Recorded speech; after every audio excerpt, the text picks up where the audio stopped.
first of all, what have you got? Before we even say what we're doing, this fella's done me over because he's brought a professional pack of fucking darts.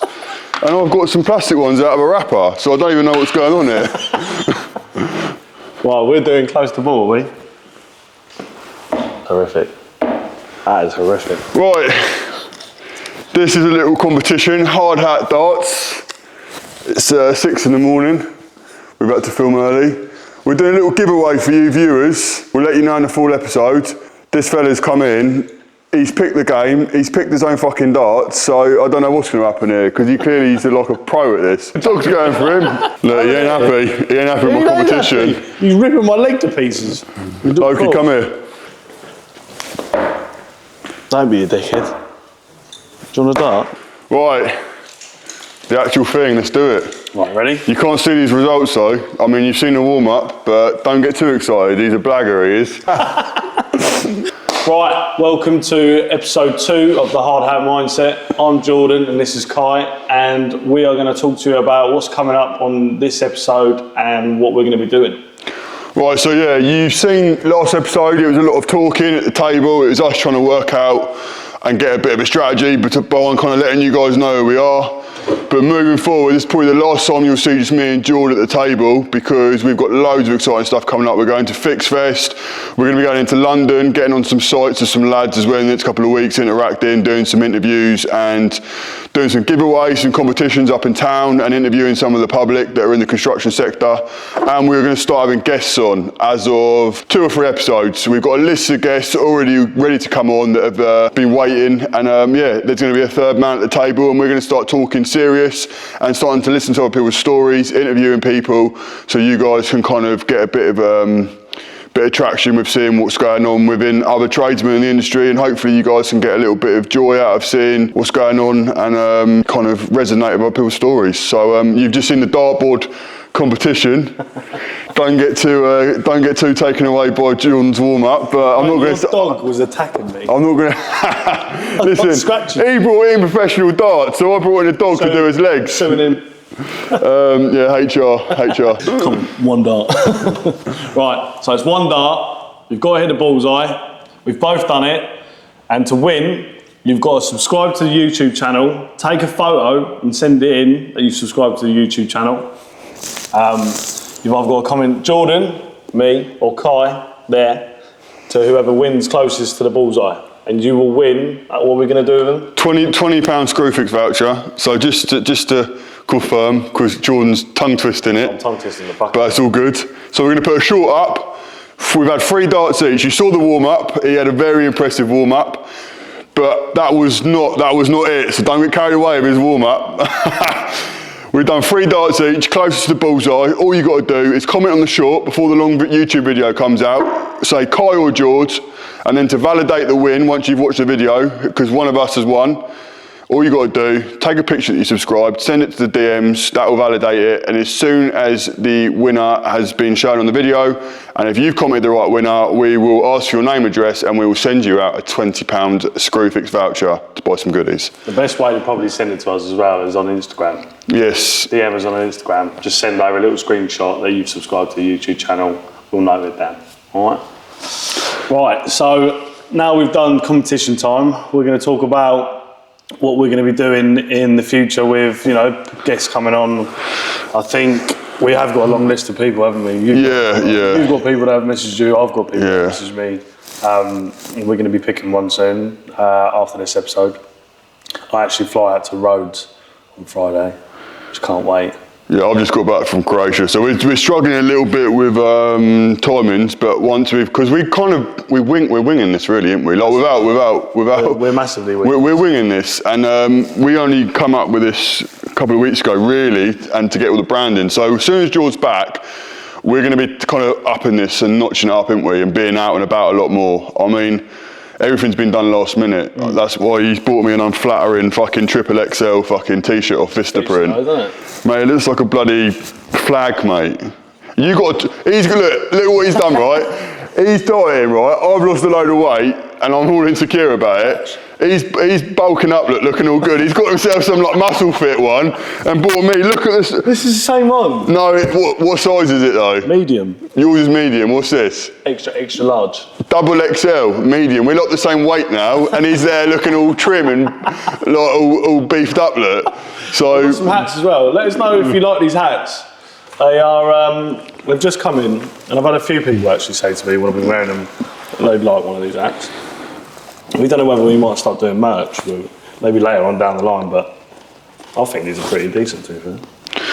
Fit well. But once he's back, we'll have a little bit more branding out there. Be doing a little bit more out and about. So bear with us because it's been a nightmare. I've just got back from Croatia. I got stuck out there. The plane that landed, the wheel.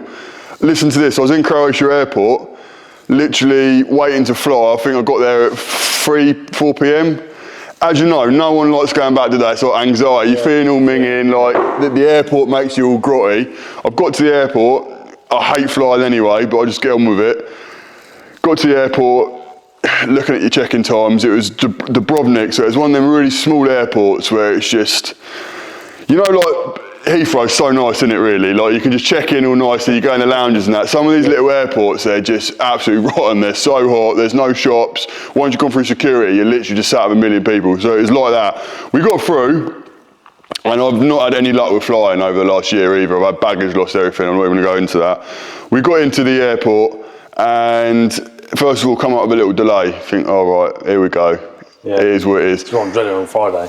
It's getting delayed.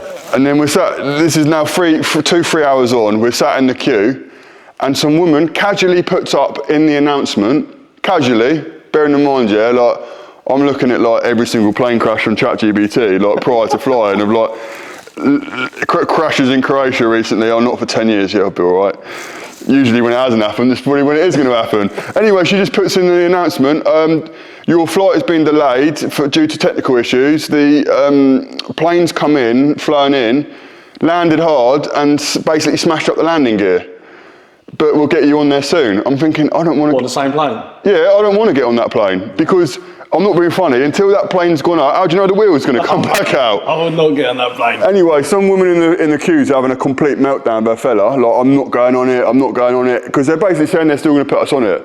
I'm then kind of off her energy, like, oh, I ain't fucking getting on it either. You know, like on Friends, where there's no left phalange.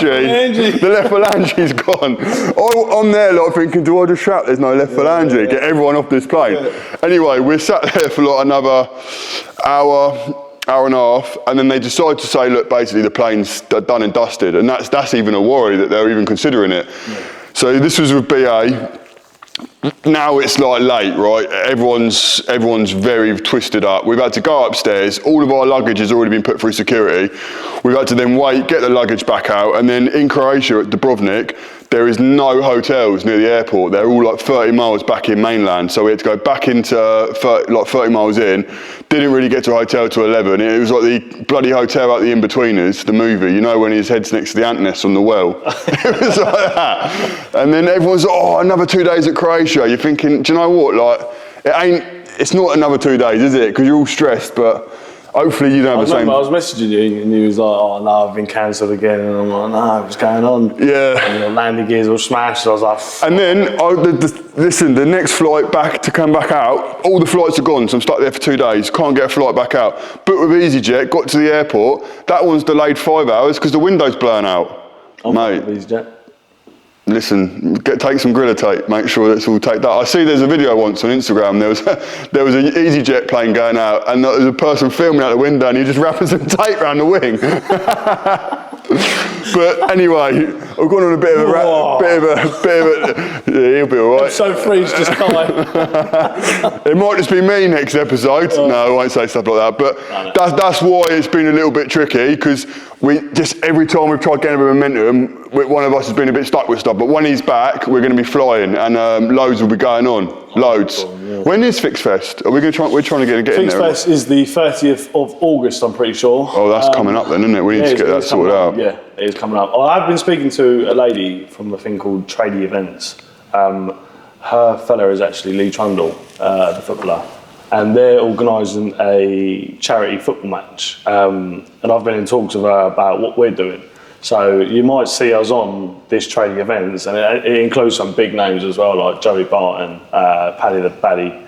Liam Smith, I think's on it, isn't Liam it? Smith, the boxer, Jake Cornish, Benching Bricky, them 3 Welsh scaffolders that do them little sketches. They're funny, them lads, aren't they? They all tend to be a bit camp, like. But they're all going to be in it, and we're hoping that we can get the same traction and go and come on and be recognised for what we're doing and build it up. So, but like going back to you with your being delayed at the airport and that, I bet that was stressful, like putting the stress on you at work as well, wasn't it?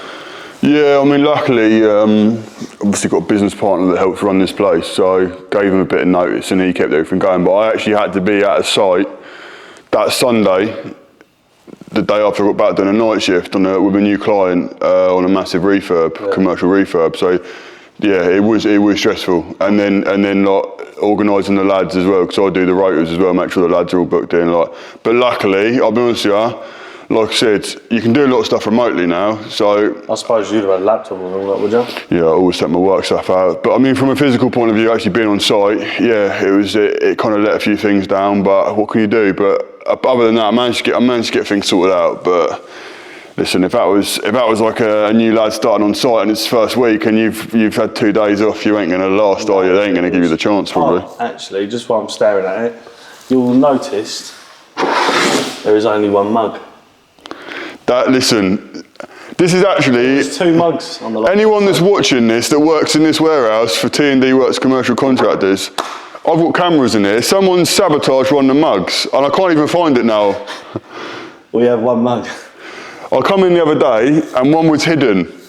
One was hidden, right? I just see 1 mug and the other one was like lurking behind the kettle and all the tea bags. Like, you know, like when you're a kid and you like try and put all your veg to one side and like try and stash it, but it's still well obvious. It was stashed to one side and that had gone missing. And someone had put it inside the mug. I've come back in today and someone clearly doesn't think I've seen it and the evidence has been fully cleared. But we're down to 1. So we're going to set a GoFundMe up for another mug. Oh, brilliant. Right, so there's one thing we want to talk about is, which I bet you've had quite a few. I have made quite a few in my past life, of dodgy excuses for being late for work or not coming in. Joe, get your notepad out just in case he gives you any of these. I don't do excuses anymore. I used to be one of them ones that wouldn't turn up on a Friday and all that, but the best one, and I'm not proud of this, but I am proud of this because it's probably one of the... He's well proud, he's smiling. He just said a minute ago, he's like, this one's going to be good.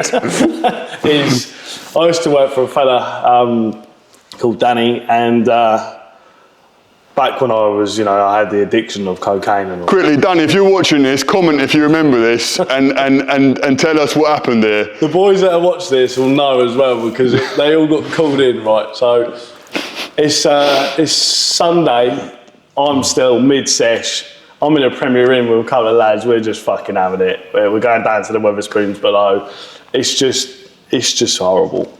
And next thing you know, it's 3 in the morning on a Sunday, and on Monday morning it's 3. And you're supposed to be at work Monday morning, and yeah? I'm meant to be at work Monday morning, and I'm like pacing up and down the room thinking, I don't know what else to say. I've said every excuse. I'm going to get sacked if I. So by this point, you'd already banged out loads of excuses to Danny. Yeah? He's had the lot. They're like, right. So I'm like, right. The only one I've got is death. I've died. I'm dead. But you might as well hand your notice in because you ain't coming back at this point, are you? So we've all wrote this text out, right? We've all wrote this text out, and we're all going, yeah, that's going to work. Yeah. That's going to work, yeah. And I banged it. I've sent it to him. How many lads have you got round you enabling this? About 3. And they're all saying it's a good idea? Yeah, so we wrote it out. We're like, no, it's too obvious. He's going to know. I'm like, yeah, he's going to know. No one's going to know. And so it got to about 5:30. I'm like, right, I'll start 6:30. 5:30, it's come 6 o'clock, boom, sent the text. Right, that's it. Put it down, the anxiety's going through me. And I wrote in the text saying, hi Danny, I won't be in today. I actually died. I said, but the ambulance service has come back. The ambulance service has brought me back. I'll be in tomorrow. I've had no reply. I'm like, it's worked. So hold on, to clarify, you told him you're dead. I've told him I died. But you come back to life from the I come back to paramedics, life, right. and you managed to text and everything. Yeah. And this is an hour before starting. Yeah, right. And 3 other people have enabled this, saying it's a good idea. I'm genuinely thinking that has worked, right? It's got to about 10, 11 o'clock. I'm getting messages from the lads of like an ambulance saying, "Are you in there, mate?" And I'm like, fucking like, fuck off. Anyways, what he's done is he's got the lads in. So all the lads are coming. He goes, right, lads, I need you all to come here, gather around, I need to have a chat. And they're like, yeah, okay. Thinking he was just talking about the jobs. And everyone's in front of him and he's gone, oh, I've got some very bad news. Is this one of the lads that's told you this? Yeah, he's called us in, and when he was telling me, I was like, oh, this has killed me. He's like, so I've got some bad news. Jordan's passed away. But he left a little pause. Everyone's like, what? Nah, no way. And then everyone's like fucking obviously thinking that I've died. And then he's gone, yeah. He's texted me this morning, and they're like, what? He's texted me this morning to say he's died, but the ambulance has brought him back and he'll be in tomorrow. And then that will go down. I will never live that one down. And when I see some of the lads and we talk about excuses, yeah, that one was the best, probably the best. Because the thing is as well, if you died, your body would be in such a mess, you ain't just popping into work the next day, are you? Well, I'm not proud of it, but I'm proud of, like, you know. So, $1 million question, did Danny keep you on? Did you come in the next day? Yeah, he kept me on, I'm just scared. Danny, top man. I mean, fucking hell. But that was my past life. That was probably, what, 5 years ago? Yeah, like 5, 6 years ago? A long time ago. You must have used a few to get to that one. Fuck me. That's I flooded my own bathroom once. When I say I flooded, I just got like a bit of water and threw it on the bathroom floor and went, oh, the bathroom's leaking. I've let a tyre down. I've actually stabbed my own tyre and taken a picture of it and gone flat tyre. Tell you what, let us know what the worst excuses you've made or you have, you know, been sent by, you know, your apprentices or whatever. Let us know and we'll read them off on the next one. But now having lads that work for me, do you know how fucking obvious every single one is? Every single one. If you've used them and obviously you've had them, you know, sent to you before, you know how to kind of work around them, don't you? I bet you know how to like trying to text back. Mate, is there a certain point where you like? What you got to understand, right, is the people that are making excuses are like they're trying to have a day off. They're a certain personality. When do you find that always happens though? Monday or Friday? Some of them let a little. They give like a little hint over the weekend and like warm you up, like you know, cradle your balls a little bit. As weekend. Yeah, like you okay, mate? Yeah, but like. When you work out of psychology, it don't matter what the excuse is, you know the worker. So as soon as they've said it, it doesn't matter how genuine it could be. You've already got your suspicions. You're like, he's having me on here. Yeah. Here are some of the most believable and low drama excuses to get out of work, whether you need a day to rest, sort things out, or just recharge. Not saying use these, don't use these. We're not like trying to, you know, get people to have a day off. And then bosses take note if you get any of these. Not feeling well, safe classic.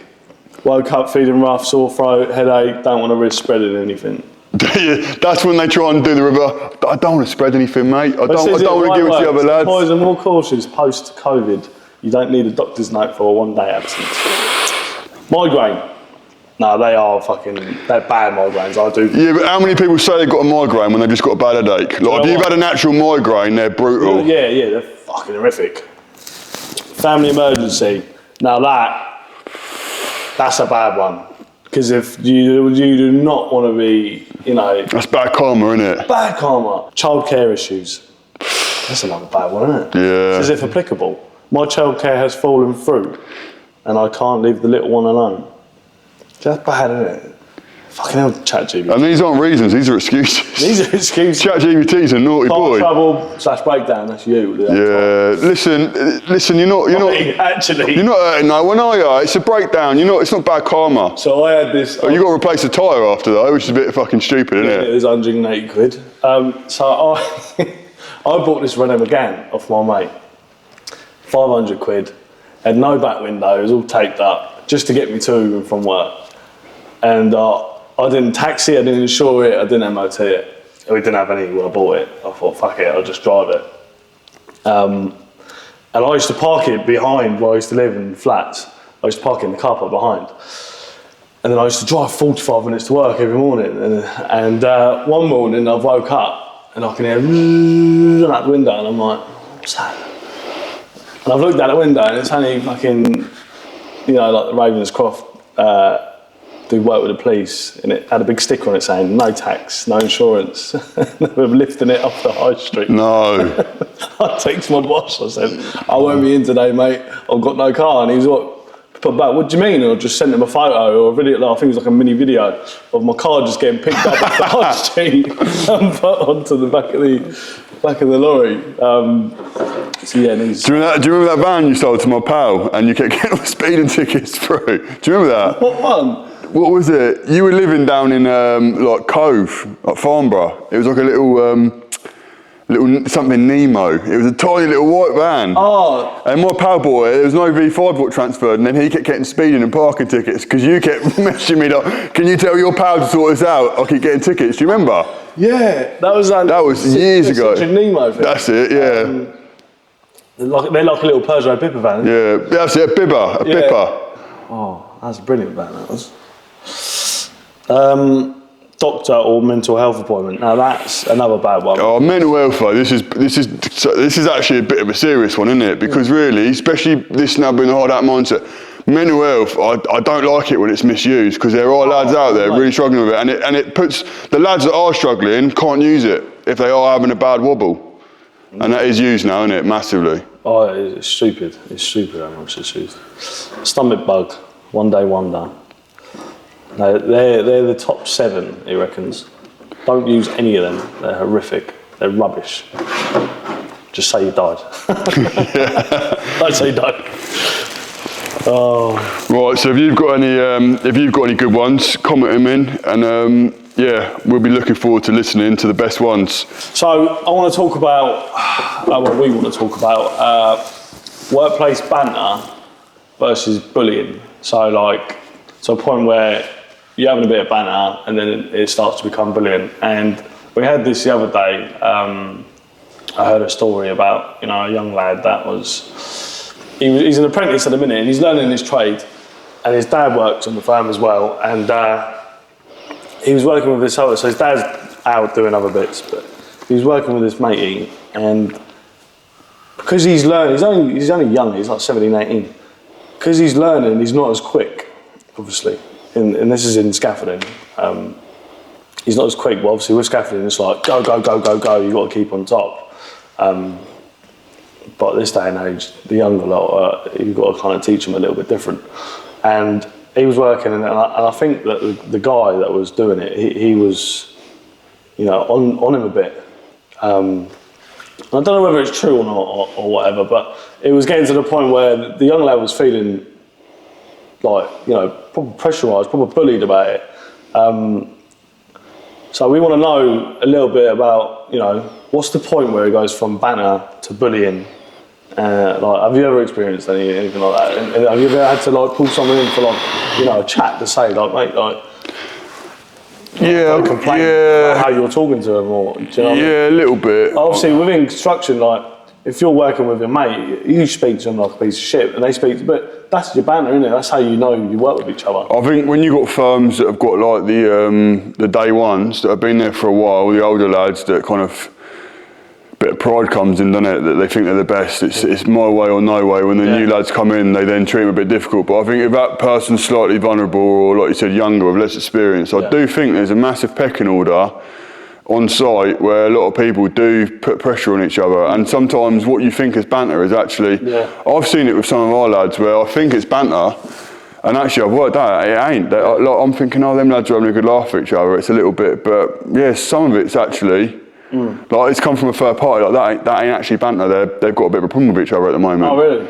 Yeah, I had 2 lads on site recently. So when you get 2 big dogs, and one of them wants to be the bigger dog, You've got two good lads at work, but two like, people that are good at what they do, but one of them wants to run that job.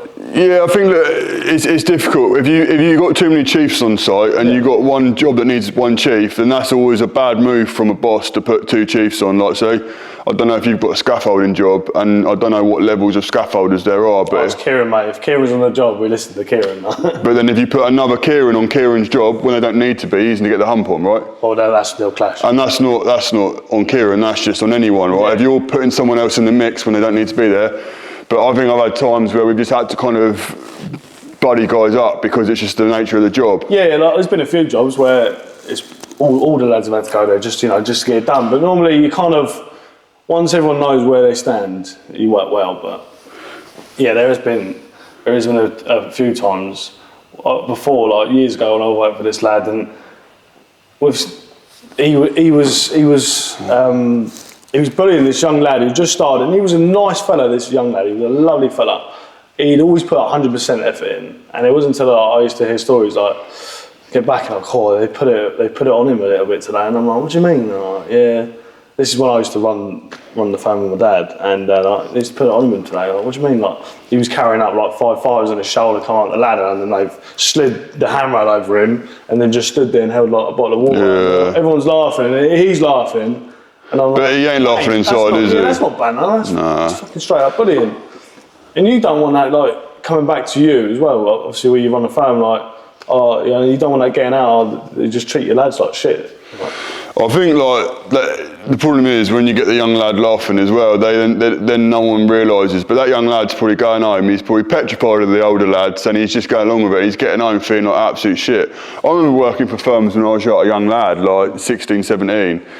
Mate, when you get into the construction industry from a young lad, like, it's unencouraging enough as it is getting you lads in the trade. Like, everyone can see that. There's not many people coming through the colleges anymore. But do you remember, like, it might have been a little bit different for you because you had the reputation of being able to come through your old man's firm, so you kind of had a bit of clout through Tim. But yeah. I remember being like 16, 17. And turning up on site, and you're clueless. You come out of college, but it don't mean nothing on site, and you're shitting yourself. There's lads that are big fellas. They got big personalities, big characters, and you're there. You want to be a big guy, and you're a big dog, and you might be around your little friends group. You're working with men now. You're working with big. Old, ugly men that have been around for years that do know what they're talking about, and it's fucking scary. And I remember a few things, and I got not bullied, but proper in a like a muggy situation. There was a fella called Tony. I was working on a site in Croydon, and I tried doing a bit of plastering. Oh fucking hell! And yeah, proper fucked it up. But I got proper not bullied, but maybe I was. Did he make an example of you? No, he didn't. The rest of the whole site did. Basically, right.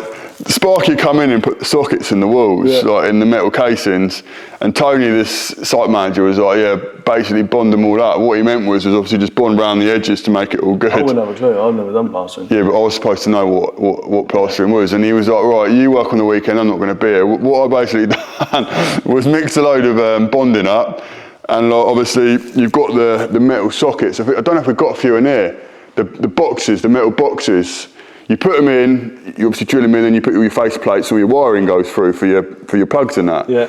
Obviously, once you've put them in, obviously the face plates cover a bit of damage, but sometimes you can have a little bit more after the plate goes on. It needs a bit of touching up. Anyway, he's like, yeah, just bond them up, get them looking good. But I don't know why he told me to do it actually, because the face plates weren't really on anyway. He still had to wire them all up, but I basically got a load of bonding mixed up and just filled the whole lot in.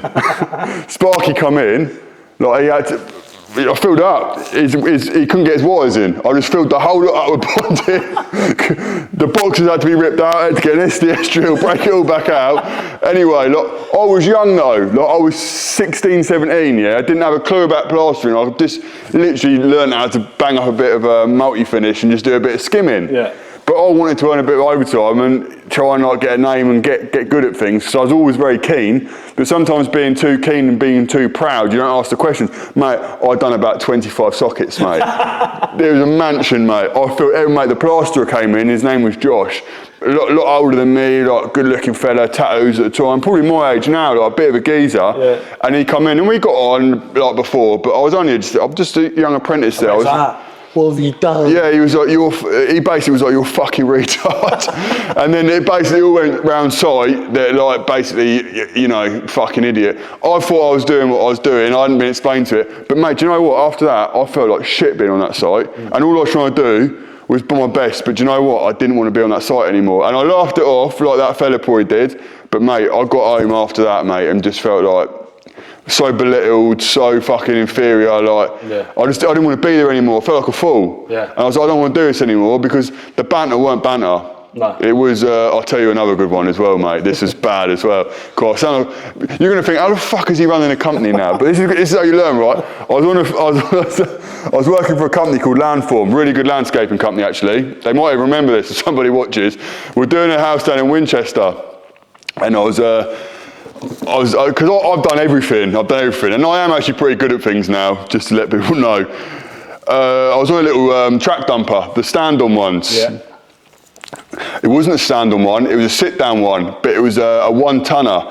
And the gears, they're not gears, it's basically go, neutral, back. Yeah. And it was sticking really bad. Basically, what was happening is the foreman was loading up the dumper with a load of rubble, and I was fitting in an old cycleway. Yeah. There was this massive mansion there, absolutely beautiful house in Winchester, plaster, it was all bifold glass, everyone could see me, right? So the whole house was glass and I was in this track dumper.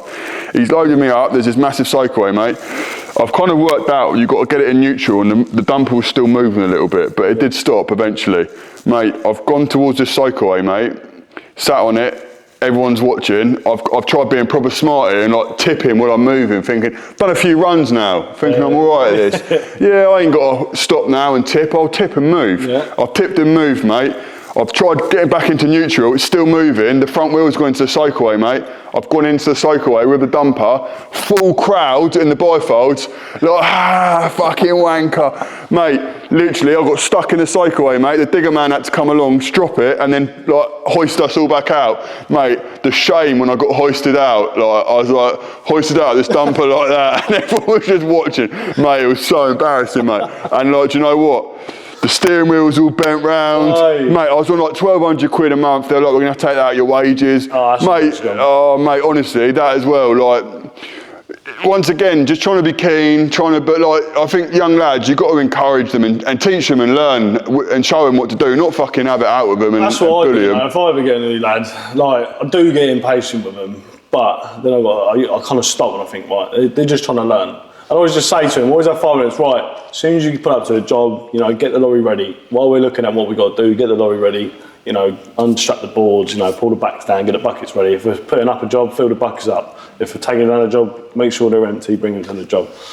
And then if you keep telling them that, it'll go in their head, whereas if like, some lads will just turn up, boom, expecting them to know, and then start shouting, why are they fucking buckets off? And then they're kind of, they're like, they don't want to come and work. I think there's some old boys in the trade that like feel too proud to think, why is he in it? Like, the guys that are too proud, if you're proud of your trade and what you do, you've got to understand there's new lads coming in. And I think the men that are on the sites that are 40, 50 plus, they're from another generation. Yeah. And they see these new lads and they're like, they're wet behind the ears.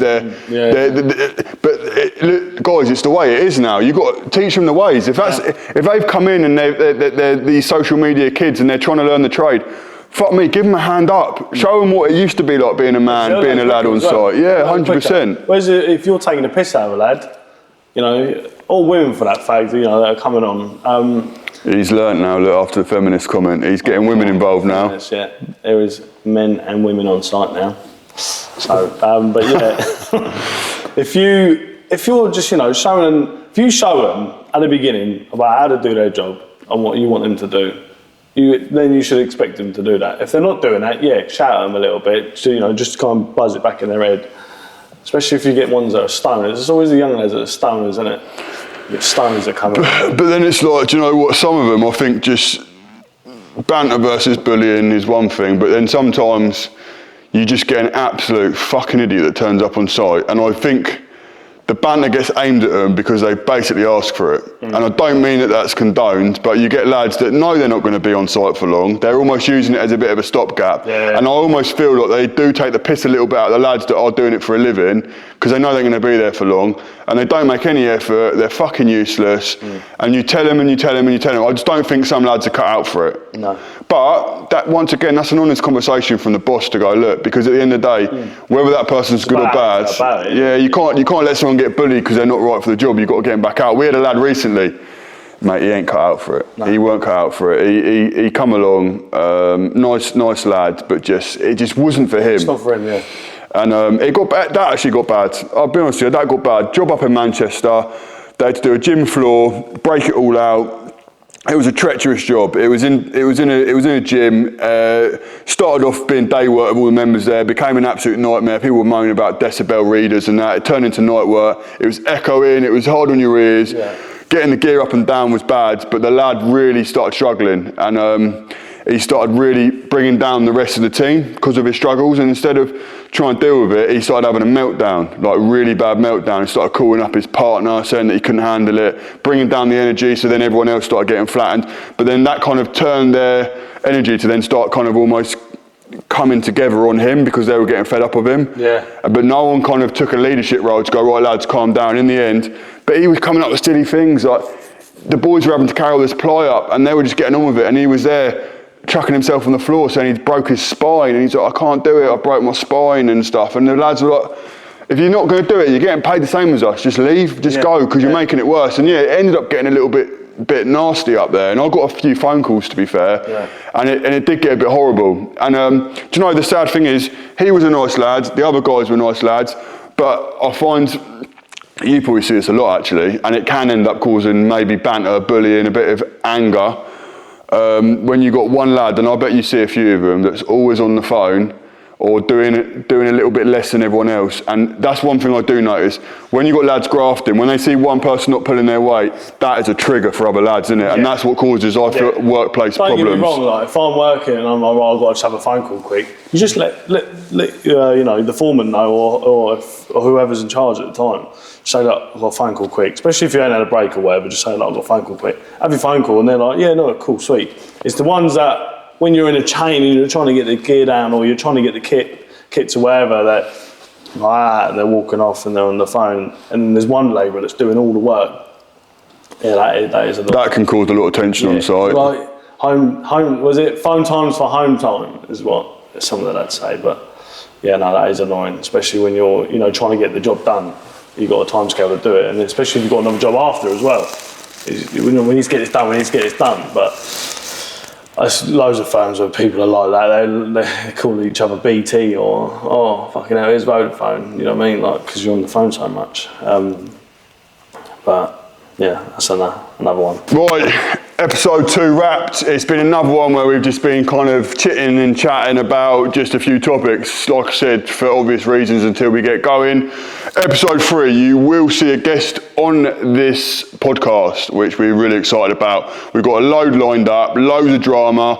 We've got a few lads that are in the pro boxing scene, a few lads that have been involved in kind of quite dramatic situations, just your everyday construction worker, sparkies, plumbers, scaffs, a lot of local lads as well. So a few of you that are watching, if you're local, you're going to see a few faces you recognise, and there's going to be all sorts of stories. So we're going to have a third man sat at the table, we're going to get some more cups ordered, and we're going to get them on the dart challenge. So we're going to make this into a bit of a thing, like Top Gear done with the leaderboard. The leaderboard. Yes. And whoever comes on, we're gonna set it up so it's proper, like have the actual mark where you stand, because we winged it a bit today. Yeah, there'll be another tear. Another chair.